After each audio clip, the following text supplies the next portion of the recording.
11월 6일 모문학교 매성경 묵상을 시작하도록 하겠습니다. 오늘 함께 나눌 말씀은 욥기 2장 1절에서 13절까지의 말씀입니다. 또 하루는 하나님의 아들들이 와서 여호와 앞에 서고 사탄도 그들 가운데에 와서 여호와 앞에 서니 여호와께서 사탄에게 이르시되 내가 어디서 왔느냐? 사탄이 여호와께 대답하여 이르되 땅을 두루 돌아 여기저기 다녀왔나이다. 여호와께서 사탄에게 이르시되 내가 내 종 욥을 주의하여 보았느냐? 그와 같이 온전하고 정직하여 하나님을 경외하며 악에서 떠난 자가 세상에 없느니라. 내가 나를 충동하여 까닭 없이 그르치게 하였어도 그가 여전히 자기의 온전함을 굳게 지켰느니라. 사탄이 여호와께 대답하여 이르되 가죽으로 가죽을 바꾸오니 사람이 그의 모든 소유물로 자기의 생명을 바꾸을지라. 이제 주의 손을 펴서 그의 뼈와 살을 씻소서. 그리하시면 틀림없이 주를 향하여 욕하지 않겠나이까. 여호와께서 사탄에게 이르시되 내가 그를 내 손에 맡기노라. 다만 그의 생명은 해하지 말지니라. 사탄이 이에 여호와 앞에서 물러가서 욥을 쳐서 그의 발바닥에서 정수리까지 종기가 나게 한지라. 욥이 제 가운데 앉아서 질그릇 조각을 가져다가 몸을 긁고 있더니 그의 아내가 그에게 이르되 당신이 그래도 자기의 온전함을 굳게 지키느냐? 하나님을 욕하고 죽으라. 그가 이르되 그대의 말이 한 어리석은 여자의 말 같도다. 우리가 하나님께 복을 받았은즉 화도 받지 아니하겠느냐 하고 이 모든 일에 욥이 입술로 범죄하지 아니하니라. 그때 욥의 친구 세 사람이 이 모든 재앙이 그에게 내렸다 함을 듣고 각각 자기 지역에서부터 이르렀으니 곧 대만 사람 엘리바스와 수아 사람 빌닷과 나아마 사람 소발이 그들이 욥을 위문하고 위로하려 하여 서로 약속하고 오더니 눈을 들어 멀리 보매 그가 욥인 줄 알기 어렵게 되었으므로 그들이 일제히 소리질러 울며 각각 자기의 겉옷을 찢고 하늘을 향하여 티끌을 날려 자기 머리에 뿌리고 밤낮 7일 동안 그와 함께 땅에 앉아 있었으나 욥의 고통이 심함을 보므로 그에게 한마디도 말한 자가 없었더라. 라고.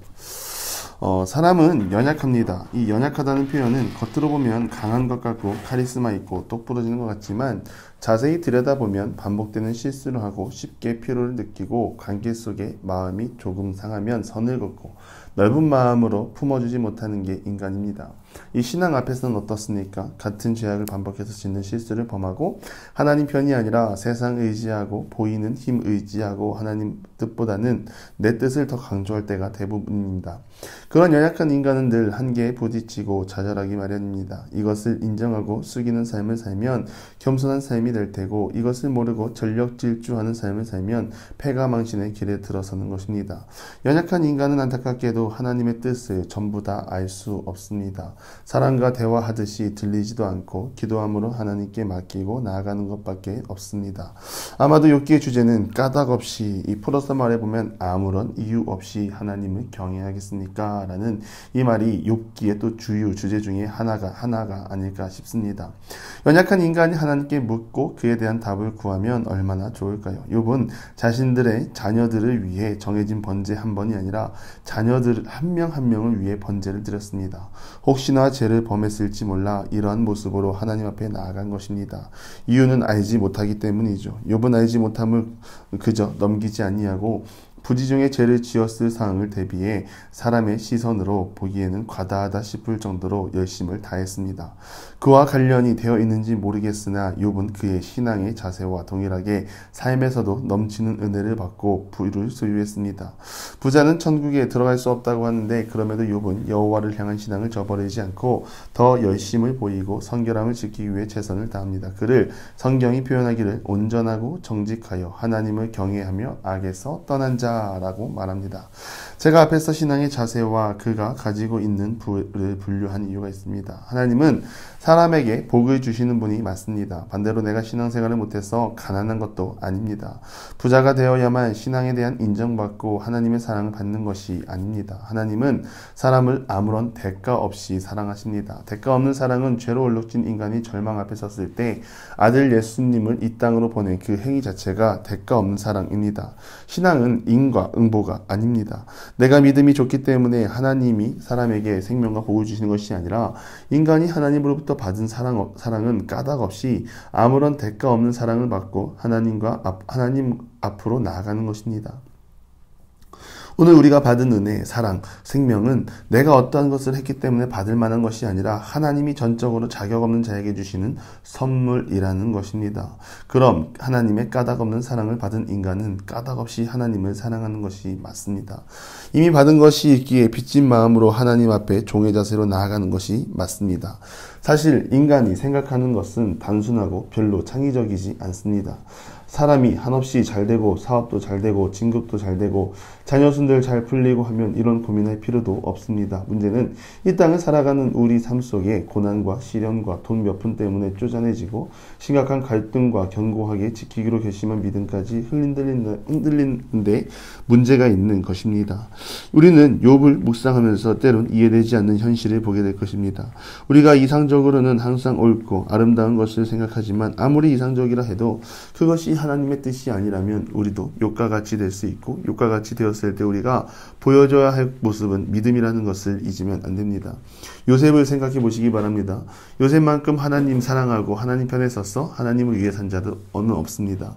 그런데 형통하다라고 말하는 그의 삶이 믿음으로 산다고 하는 우리가 보기에도 그것이 하나님의 형통이라면 별로 바라고 싶지 않은 삶일 수 있습니다. 물론 30살에 총리가 된다고야 하지만 17살에 형들의 미움을 받고 팔려나가 애굽의 노예가 되고 감옥에 갇히고 억울한 누명을 써야 하는 삶이 우리의 삶 가운데 있다면 만약 우리가 결과를 모르고 하나님의 인도를 받는다면 그 믿음 지켜야 하지만 지킬 사람 몇 명이나 될까요? 하나님의 일하심은 사람이 헤아릴 수 없습니다. 그래서 인간은 연약하다고 하는 것입니다. 그렇다면 인간이 바랄 것은 무엇입니까? 믿음으로 하나님의 구원을 바라고 하나님의 도움을 바라는 것입니다. 친구, 가족, 교회에 의지할 수 있지만 사람이 아니라 하나님의 위로를 구하고 하나님의 도움을 바라는 것이 믿음으로 사는 자의 바른 행동이라고 말씀드리는 것입니다. 요셉이 끝내 믿음을 지키고 하나님의 풀어주심, 하나님의 인도하심, 한 민족의 총리로 세우는 것을 경험하지 않았습니까? 사람은 하나님의 뜻을 알지 못하지만 믿음으로 하나님 앞에 서 있다면 하나님의 뜻과 계획이 그 사람을 통하여 그 믿음을 통하여 보이는 것입니다. 1장과 2장에 거쳐 우리가 이해하기 힘든 천상의 회의 장면이 나옵니다. 하나님의 아들들과 사탄이 여호와 앞에 섰다고 말하죠. 사탄이 말하기를 어찌 까닭 없이 하나님을 경외할 수 있습니까? 그의 재산을 다 가져가 보십시오.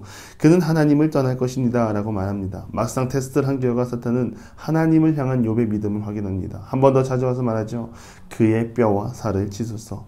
사람이 수요물 앞에서는 어느 정도 인내할 수 있으나 자신의 생명을 위협을 당할 때면 속마음이 나타나게 되어 있다고 한 번 더 테스트할 것을 요청합니다. 결국 두 번째 시험도 욥은 자신의 믿음을 지키고 입으로 범죄하지 않았습니다. 사탄을 보십시오. 사탄은 두루 찾아 돌아다닙니다. 사탄은 참소하는 자입니다. 하나님 앞에 나아가 사람의 죄를 고발하고 하나님의 저주를 받게 하려고 사람을 끝까지 죽여갑니다. 사탄의 유일한 낙입니다. 그러나 우리는 그러한 사탄의 참소에도 두려워하지 않을 것은 하나님이 우리의 아버지이시고 예수님의 죽음이 나를 위한 죽음이기에 우리는 더 이상 죄의 노예가 아니라 자유인입니다. 십자가의 사랑과 보혈의 은혜가 모든 것을 이기게 했습니다. 사탄의 참소를 두려워하지 않기를 바랍니다. 참소한다 하더라도 믿음으로 승리하여 하나님의 자녀된 모습이 어떠한 모습인지 보여주는 우리 모두가 되기를 간절히 바랍니다. 우는 사자가 먹이를 찾듯 우리를 넘어뜨리려고 한다 하더라도 우리는 믿음을 지키고 늘 하나님 편에 서서 하나님의 보호와 인도를 받고 나아가시기를 간절히 바랍니다.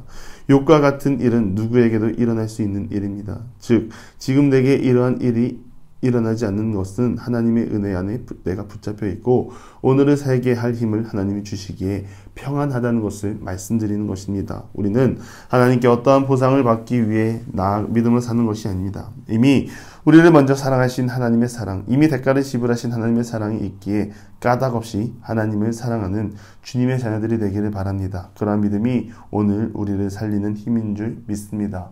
그러한 자녀됨의 자세로 살아가는 우리 모두가 되기를 주님의 이름으로 간절히 축원합니다. 기도하겠습니다.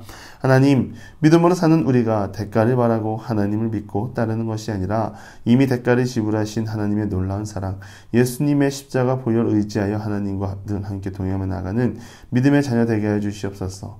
믿음에 잊지 않게 하시고 굳건하게 붙잡아 주시고 늘 주님과 동행하며 나아갈 수 있는 그런 믿음의 자녀 다 되게 하여 주시옵소서. 예수님의 이름으로 기도드리며 이제는 우리 구주 예수 그리스도의 은혜와 하나님의 극진하신 사랑하심과 성령의 감화, 감동, 교통하심이 믿음을 지키고 믿음으로 살아가고 주어진 삶의 현실 속에 성결함으로 늘 하나님 앞에 나아가기를 소망하는 사랑하는 부모 중의 모든 기도의 용사 위에 이제로부터 영원토록 함께 하시기를 간절히 축원하옵나이다. 아멘.